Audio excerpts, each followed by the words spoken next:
ចឹងយើងបន្តមកដល់ lesson 2 page 30 give advice to someone who doesn't feel well ផ្ដល់ដំបូន្មានទៅដល់អ្នកណាម្នាក់ដែលមិនមានអារម្មណ៍ល្អ vocabulary វាក្យសព្ទ ailments ailment នេះមានន័យថាជំងឺស្រាល read and listen ស្ដាប់ហើយនឹងអានហើយនឹងស្ដាប់ then listen again and repeat បន្តមកទៀតស្ដាប់ម្ដងទៀតហើយថាតាម I don't feel well ខ្ញុំមិនមានអារម្មណ៍ស្រួលទេ I have ខ្ញុំមាន a cold ជំងឺផ្ដាសាយ I have a headache ខ្ញុំមានជំងឺឈឺក្បាល I have a runny nose ខ្ញុំមានជំងឺហៀសម្បោរជាប្រភេទផ្ដាសាយតែហៀសម្បោរ I have an earache ខ្ញុំមានជំងឺឈឺត្រចៀក I have a cough ខ្ញុំមានជំងឺក្អក I have a fever ខ្ញុំមានជំងឺគ្រុនក្តៅ I have a sore throat ខ្ញុំមានជំងឺឈឺក I have a stomach ache ខ្ញុំមានជំងឺឈឺពោះ I have a toothache ខ្ញុំមានជំងឺឈឺធ្មេញ I have a backache ខ្ញុំមានជំងឺឈឺខ្នងមកដល់ខាងក្រោមនេះយើងមានការអនុវត្តជាដៃគូ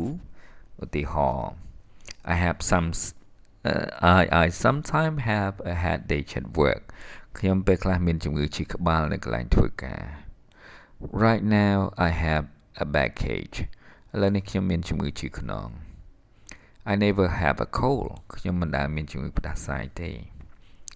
នៅត្រង់វេយ្យាករណ៍ grammar គឺអ្នកទាំងអស់គ្នាត្រូវរៀនប្រើពាក្យថា should and shouldn't for advice គឺការប្រើប្រាស់ should ឬក៏ shouldn't សម្រាប់ផ្ដល់ដំបូន្មានឧទាហរណ៍ I have a bad cold ខ្ញុំមានជំងឺផ្ដាសាយធ្ងន់ធ្ងរ You should drink some hot tea អ្នកគួរតែញ៉ាំទឹកក្តៅខ្លះទៅ Use should or shouldn't with the base form គេប្រាប់ថាយើងត្រូវប្រើ should ហើយនឹង shouldn't បូកឲ្យកិរិយាសព្ទដើមបាទ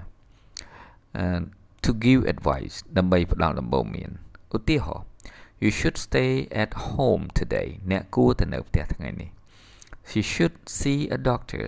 នាងគួរតែជួបវេជ្ជបណ្ឌិតនៅត្រង់នេះអ្នកនរគ្នាឃើញ subject វា see ប៉ុន្តែបន្ទាប់ពី should អ្នកនរគ្នាឃើញ see នេះដែលជាកិរិយាសព្ទបកថាទៅជួបហ្នឹង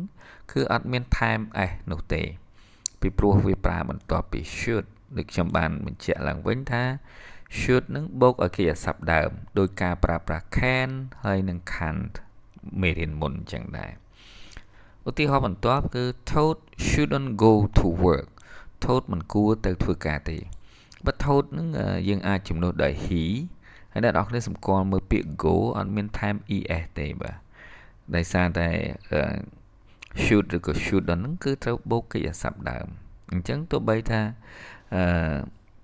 យើងប្រើជាមួយ he ក៏ដោយ she ក៏ដោយឬក៏ឈ្មោះមនុស្សតែម្នាក់ក៏ដោយកិរិយាសព្ទហ្នឹងมันអាចថែម s ឬក៏ es បានទេ